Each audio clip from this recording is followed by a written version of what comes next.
오늘 말씀을 한 주제로 표현하면 하나님은 영원하시고 인간은 유한하다, 이렇게 오늘 하나님의 사람 모세가 기도를 통해서 우리들에게 말씀하여 주고 계십니다. 하나님에 관한 영원하신 하나님에 대한 모세의 기도가 2절에 나와 있습니다. 산이 생기기 전, 땅과 세계도 주께서 조성하기 전, 곧 영원부터 영원까지 주는 하나님이십니다. 이렇게 고백하고 있는 것을 보게 됩니다. 영원부터 영원까지 하나님은 주님이시다, 이렇게 말씀하고 있는 모세의 기도대로 우리의 신앙의 고백에도 이 고백은 반드시 있어야 되는 고백임을 보게 되어집니다.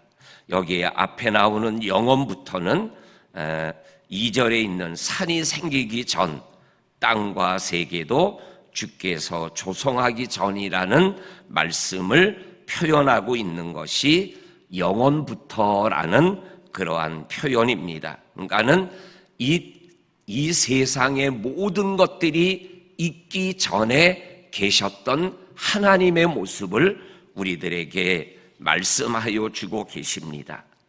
이 세상이 창조되기 전부터 계셨던 하나님, 그 하나님을 영원부터 계신 하나님이다, 이렇게 표현하고 있고, 그 다음에 영원까지 계신 하나님, 이 두 번째 나오는 영원까지는 이 세상이 끝나고 우리가 믿고 알고 고백하고 있는 영원한 하나님의 나라에까지 가는 그 영원한 하나님의 나라를 표현하고 있는 것입니다.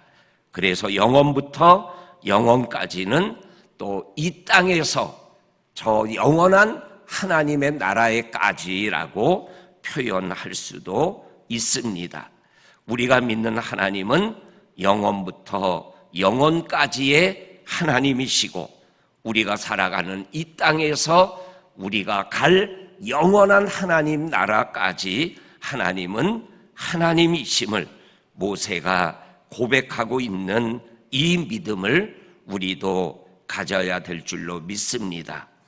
여러 가지로 하나님을 표현할 수 있지만 모세는 이렇게 영원부터 영원까지 영원하신 하나님에 대하여 신앙 고백하며 이렇게 자기 자신을 그리고 인생을 표현하고 있는 말씀이 3절부터 10절까지 보게 되면 계속 사람에 대한 유한한 모습을 여러 가지 표현으로 표현하고 있는 것을 읽어보게 되어집니다.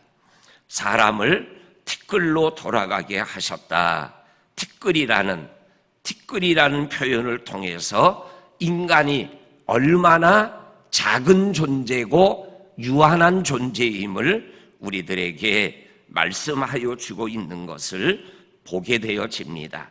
4절에서도 하나님 앞에서는 천년이 지나간 어제 같으며 밤의 한 순간 같을 뿐입니다, 이렇게 고백하고 있습니다.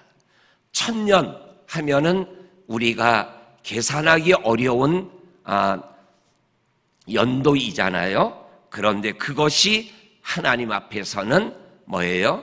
한 밤의 경정과 같은 그러한 한 순간임을 우리들에게 말씀하며, 영원하신 하나님 앞에서 이 천년은 한 밤의 한 점과 같은 그러한 것이라고 표현하고 있는 것을 보게 되어집니다.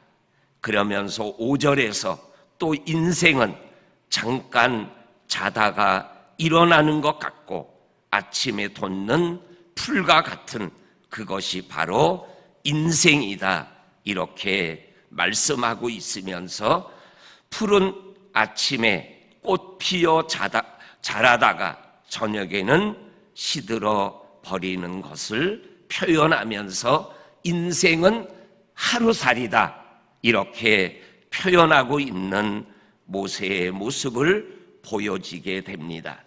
하나님은 영원한데 인생은 7절에 소멸되어지는 것이 인생이다라고 말씀하여 주고 계십니다. 그리고 더 나아가서 오늘 이 유한한 인생인데 또 하나 인생이 뭐냐면 죄악 가운데 있는 게 인생이다. 그래서 8절에 보면 주께서 우리의 죄악을 주 앞에 놓으시고 우리의 은밀한 죄를 주의 얼굴빛 가운데에 두셨사오니, 이렇게 인간은 유한하면서도 죄악된 인생임을 우리들에게 말씀하시며, 그러한 죄악된 인생이 분노 앞에 지나가는 한 순간과 같다라고 말씀하여 주고 계십니다.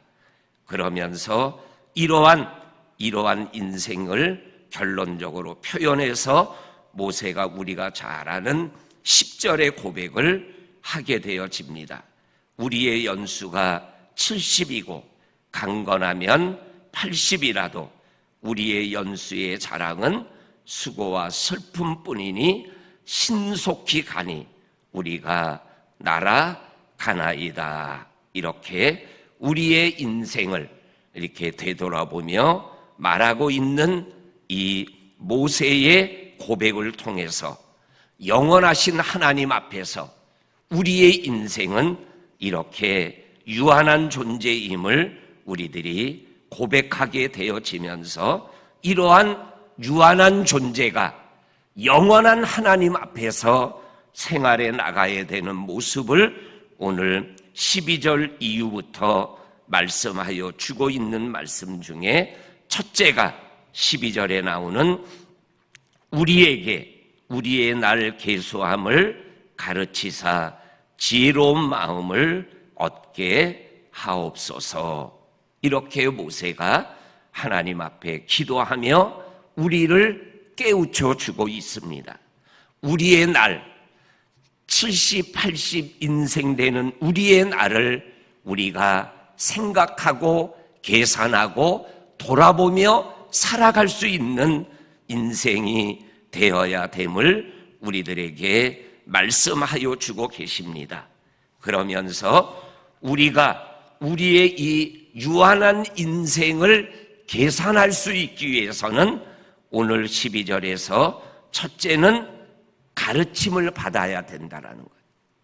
우리의 인생을 계수할 수 있는 가르침을 받을 수 있어야 되는데, 그 가르침이 뭐냐?